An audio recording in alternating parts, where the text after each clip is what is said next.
Hello everyone, இன்றைக்கி நம்ம endocrine கிளாண்ட்ஸை பற்றி பார்க்கலாம்.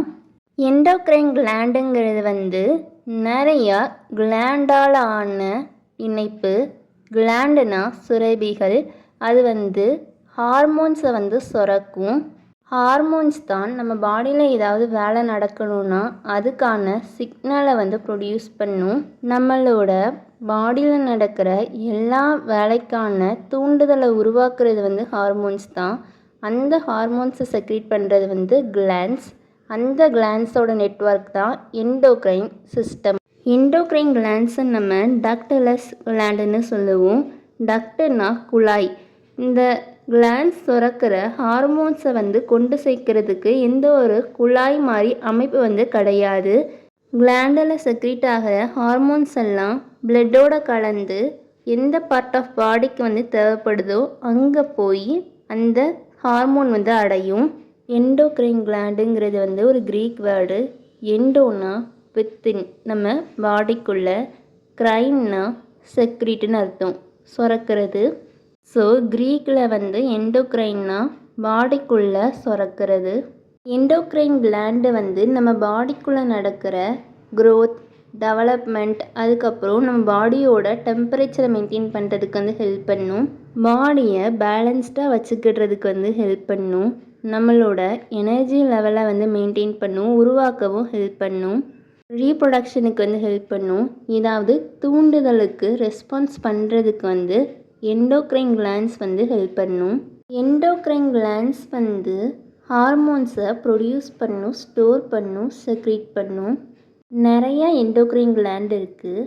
அந்த கிளாண்ட்ஸில் செக்ரீட் ஆகிற ஹார்மோன்ஸ் எல்லாம் ஒவ்வொரு குறிப்பிட்ட செல், டிஷ்யூ, ஆர்கனை ஒழுங்காக செயல்பட வைக்கும். இந்த ஹார்மோன்ஸ் எல்லாம் கம்மியான அளவு தான் உருவாகும். ஏன்னா இந்த கிளாண்ட்ஸ் எல்லாமே சின்னதாக தான் இருக்கும். நம்மளோட பிளட்டில் கொஞ்சோண்டு அளவு தான் ஹார்மோன்ஸ் இருக்கும். அந்த ஹார்மோன்ஸுக்கு நம்மளோட குறிப்பிட்ட செல் சென்சிட்டிவாக இருக்கும்.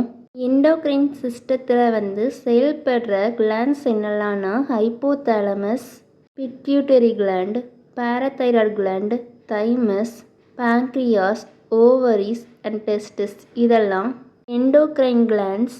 நம்ம ஃபஸ்ட்டு பிட்யூட்டரி கிளாண்டை பற்றி பார்க்கலாம். பிட்யூட்டரி கிளாண்டு சின்ன ஆர்கன். அது பட்டாணி சைஸில் தான் இருக்கும். நம்மளோட பிரெயினோட அடிப்பகுதியில் ப்ரெசண்ட்டாக இருக்கும். இதை நம்ம மாஸ்டர் கிளாண்டுன்னு சொல்லலாம். ஏன்னா இது உருவாக்குற ஹார்மோன் நம்ம பாடி ஃபுல்லாக ட்ராவல் ஆகும். ஒரு சில ப்ராசஸை நடத்தி வைக்கும். மற்ற கிளாண்டை ஹார்மோன்ஸை உருவாக்குறதுக்கு தூண்ட செய்யும். பிட்யூட்டரி கிளாண்டு நிறைய விதமான ஹார்மோன்ஸை உருவாக்கும், ஸ்டோர் பண்ணி வைக்கும். பிட்யூட்டரி கிளாண்டில் 2 பிரிவுகள் இருக்குது. Anterior pituitary, posterior பிட்யூட்டரின்ட்டு.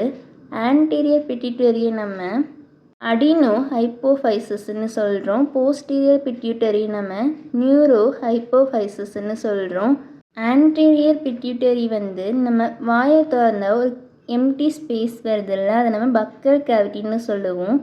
அதோட ரூஃபில் இருக்கிற அவுட் க்ரோத்துன்னு நம்ம ராக்கெட்ஸ் பவுச்சுன்னு சொல்லுவோம். அதில் இருந்து உருவாகிறது தான் இந்த ஆன்டீரியர் பிட்யூட்டரி. அதுக்கப்புறம் posterior pituitary, neuro hypophysis four பிரெயினில் இருக்கிற டயன் செப்பலத்தில் இருந்து உருவாகுது. ஆன்டீரியர் பிட்யூட்டரி பக்கல் கேவிட்டியில் இருக்கிற கனெக்ஷனை இழந்துரும். ஆனால் நியூரோ ஹைப்போஃபைசஸ் பிரெயினோட அட்டாச் ஆகிருக்கும். இந்த பிட்யூட்டரி கிளாண்டை பிரெயினோட அட்டாச் பண்ணுறது இன்ஃபண்டிபுலம். ஆன்டீரியர் பிட்யூட்டரி 7 ஹார்மோனை உருவாக்குது. Growth hormone, thyroid stimulating hormone, follicle stimulating hormone, luteinising hormone, ப்ரோலாக்டின்ட்டு. இதில் thyroid stimulating hormone, follicle stimulating hormone, luteinising ஹார்மோனை நம்ம டிராஃபிக் ஹார்மோனுன்னு சொல்லுவோம். ஏன்னா இது மற்ற எண்டோக்ரைன் கிளாண்ட்ஸை ஹார்மோன்ஸை செக்ரீட் பண்ண தூண்டும். ஆன்டீரியர் பிட்யூட்டரி செக்ரீட் பண்ணுற ஹார்மோன்ஸோட ஃபங்க்ஷனை பற்றி பார்க்கலாம். First adeno corticotrophic hormone. இது அட்ரினல் கிளாண்டை கார்டிசாலை வந்து ப்ரொடியூஸ் பண்ண தூண்டும். நெக்ஸ்ட்டு தைராய்டு ஸ்டிமுலேட்டிங் ஹார்மோன் வந்து தைராய்டு கிளாண்டை தைராய்டு ஹார்மோன்ஸை ரிலீஸ் பண்ணுறதுக்கு தூண்டும். ஃபாலிகுலர் ஸ்டிமுலேட்டிங் ஹார்மோன் வந்து எக் அண்ட் ஸ்பெர்ம் ப்ரொடக்ஷனுக்கு வந்து ஹெல்ப் பண்ணும். லியூட்டனைசிங் ஹார்மோன் வந்து ஓவுலேஷனை வந்து ட்ரிகர் பண்ணும். டெஸ்டோஸ்டிரியான்ஸை வந்து உருவாக்குறதுக்கு வந்து ஹெல்ப் பண்ணும்.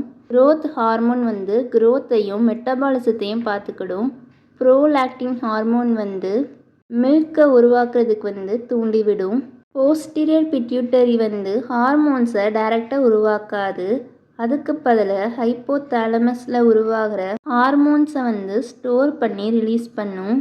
ஃபஸ்ட்டு வேசோப்ரெசின் ஹார்மோன், இது வந்து வாட்டரை வந்து ஸ்டோர் பண்ணி டீஹைட்ரேஷனை வந்து தடுக்கும். நெக்ஸ்ட்டு ஆக்சிடாக்சின் ஹார்மோன், இது வந்து சைல்டு பெத்தப்போ யூட்ரஸை சுருக்கிறதுக்கு வந்து ஹெல்ப் பண்ணும்.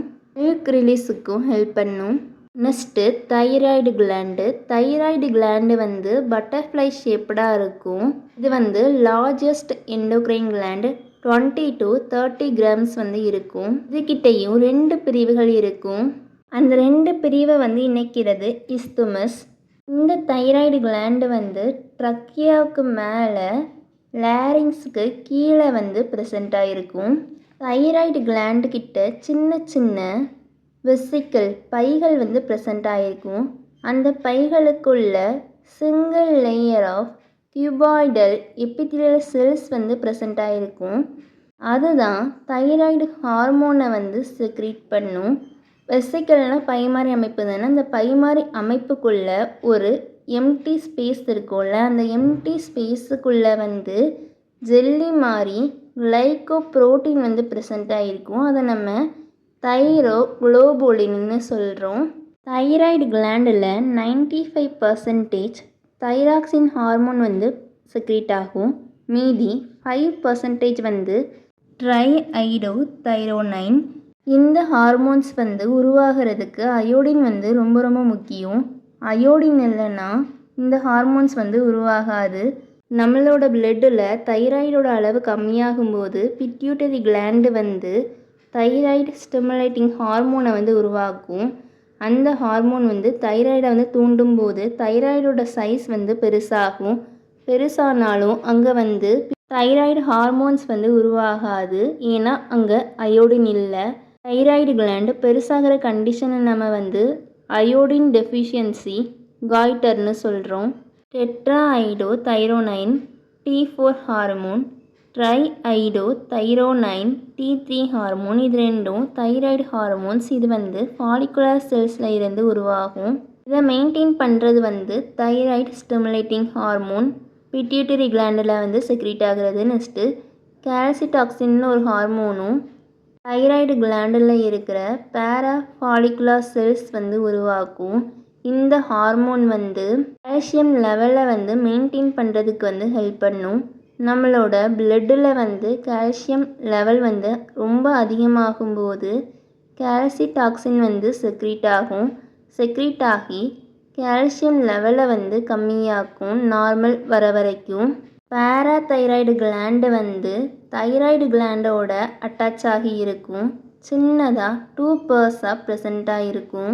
இந்த கிளாண்டு வந்து ஃபிஷ்ஷஸில் வந்து absent. Reptile, amphibians, birds, mammals கிட்ட வந்து 1 or 2 பர்ஸாக வந்து ப்ரெசண்ட்டாக இருக்கும்.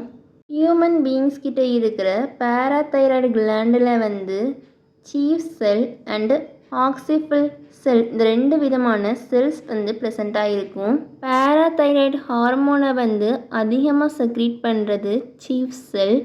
ஆக்சிபைல் செல்ஸ் வந்து நிறைய அனிமல்ஸ் கிட்ட வந்து ஆப்சண்ட். பேராதைராய்டு ஹார்மோன் வந்து கால்சியம் லெவலை வந்து மெயின்டைன் பண்ணும் நம்மளோட பிளட்டில்.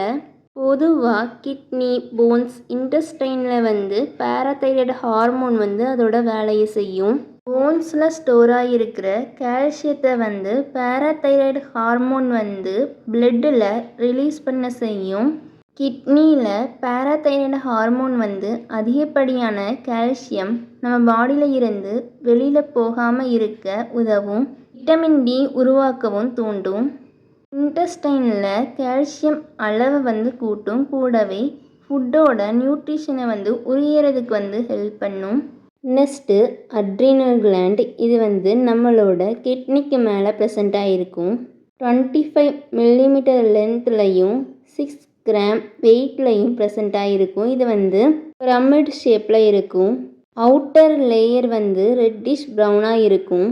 இன்டர்னல் லேயர் வந்து கிரேயிஷ் கலரில் இருக்கும். அவுட்டர் லேயரை நம்ம கார்டெக்ஸ்ன்னு சொல்லுவோம். இன்னர் லேயரை நம்ம மெடுலான்னு சொல்லுவோம். அவுட்டர் கார்டெக்ஸில் 3 ஜோன்ஸ் இருக்குது. அவுட்டர் லேயரை நம்ம ஜோனா குளோமெருலோசான்னு சொல்லுவோம். இது வந்து மினரலோ கார்டிகாய்ட்ஸை வந்து செக்ரீட் பண்ணும். அது வந்து சால்ட் அண்ட் வாட்டரை வந்து மெயின்டைன் பண்ணுறதுக்கு வந்து ஹெல்ப் பண்ணும். மிடில் லேயரை நம்ம ஜோனா ஃபாஸ்டிகுலேட்டான்னு சொல்லுவோம். இது வந்து டைகோ கார்டிகாய்ட்ஸை வந்து செக்ரீட் பண்ணும். அது வந்து கார்போஹைட்ரேட் அண்ட் மெட்டபாலிசத்தை வந்து மெயின்டைன் பண்ணும். இன்னர் லேயர் ஜோனா ரெட்டிகுலாரிஸஸ் வந்து 6 ஹார்மோன்ஸை செக்ரீட் பண்ணும். அட்ரினல் கார்டெக்ஸில் செக்ரீட் ஆகிற ஹார்மோன்ஸ் எல்லாம் கிட்னியோட function, metabolism, fight or flight ரெஸ்பான்ஸுக்கு 6 ஹார்மோன் லெவல்ஸை மெயின்டைன் பண்ணுறதுக்கு வந்து ஹெல்ப் பண்ணும். Next medulla region. கார்டெக்ஸ் ரீஜியனுக்குள்ளே ப்ரெசண்ட் ஆகிருக்கிற மெடுலா ரீஜியன் வந்து தின்னாக இருக்கும். அட்ரினல் கிளாண்டில் 5 to 10% வந்து மெடுலரி செல்ஸ் எல்லாம் நியூரோ செக்ரெட்டரி செல்ஸ். ஏன்னா இது வந்து அட்ரினலைன் அண்ட் நோ அட்ரினலைன் ஹார்மோன்ஸை வந்து செக்ரீட் பண்ணும். அட்ரினலின் மெடுலரி ஹார்மோன்ஸ் வந்து 2 இருக்குது. எப்பினெப்ரின், நார் எப்பினெப்ரின். எப்பினெப்ரின் வந்து நம்ம ஸ்ட்ரெஸ் ஆகும்போது நம்மளோட ஹார்ட் ரேட்டை வந்து இன்க்ரீஸ் பண்ணும். லிவரில் கிளைக்கோஜனை குளுக்கோஸாக மாற்றுறதுக்கு வந்து ஹெல்ப் பண்ணும். நெக்ஸ்ட்டு நார் எப்பினெப்ரின் வந்து ஸ்ட்ரெஸ்ஸுக்கு தான் ஹெல்ப் பண்ணும். ஆனால் இது வந்து நம்மளோட பிளட் வெசல்ஸை சுருக்கிறதுனால ஹை பிளட் ப்ரெஷரை வந்து உருவாக்கும். Next thymus gland. இது வந்து நம்மளோட செஸ்ட்டுக்கு மேலே ப்ரெசண்ட் ஆகிருக்கும். ஹார்ட்டுக்கு முன்னாடி லங்ஸுக்கு இடையில வந்து ப்ரெசண்ட் ஆகிருக்கும். இதுக்கிட்டையும் 2 பிரிவுகள் இருக்கும். இதை சுற்றி கேப்சியூல் வந்து ப்ரெசண்ட் ஆகிருக்கும். தைமஸ் கிளாண்டுலையும் outer cortex and inner medulla வந்து ப்ரெசண்ட் ஆகிருக்கும். இந்த இடத்துல தான் T செல்ஸ் வந்து மெச்சூர் ஆகும். தைமஸ் கிளாண்டு வந்து இம்யூன் சிஸ்டத்துக்கு ஒரு முக்கியமான ஹெல்ப் பண்ணுது. இதுதான் T செல்லை வந்து மெச்சூர் பண்ணுது. அதுதான் நம்மளோட பாடியில் வர்ற இன்ஃபெக்ஷனை எதிர்த்து போராடுது. தைராய்டு கிளாண்டு வந்து தைமோசின்னு ஒரு ஹார்மோனை வந்து செக்ரீட் பண்ணும். இந்த தைமோசினுங்கிறது வந்து அதிகமாக செக்ரீட் ஆச்சுன்னா நம்மளோட ஸ்கெலிட்டல் மசில் எல்லாம் வீக் ஆக்கிரும். நியூரோ மஸ்குலர் டிரான்ஸ்மிஷனை வந்து பாதிக்கும். தைமஸ் வந்து லெம்போசைட் உருவாக்குறதுக்கு ஒரு முக்கிய ரோல் பண்ணுது.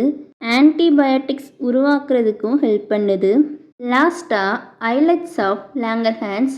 இது வந்து நம்மளோட பேங்க்ரியாஸில் வந்து ப்ரெசண்ட் ஆகிருக்கும். இது கண்டுபிடிச்சது வந்து லாங்கர்ஹான்ஸ். இது வந்து எந்த ஒரு டக்டோடையும் தொடர்பில் இருக்காது. ஆனால் ஒரு முக்கியமான எண்டோக்ரைன் ஃபங்க்ஷனை வந்து பண்ணும்.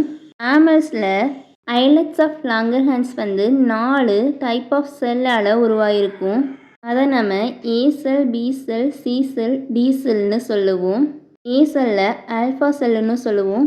பி செல்லை பீட்டா செல்லுன்னு சொல்லுவோம். பீட்டா செல்லு தான் 70 to 80% வந்து ப்ரெசண்ட் ஆகிருக்கும். அதுதான் இன்சுலினை வந்து சிக்ரீட் பண்ணும்.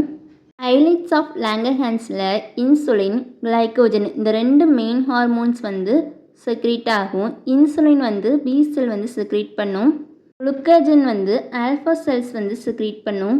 டி செல் வந்து கேஸ்ட்ரினை வந்து செக்ரீட் பண்ணும். அது வந்து இன்சுலினோடு சேர்ந்து நம்மளோட கேஸ்ட்ரிக் கிளாண்டை வந்து ஆக்டிவேட் பண்ணும். அவ்வளோதான். தேங்க்யூ. தேங்க்ஸ் ஃபார் வாட்சிங்.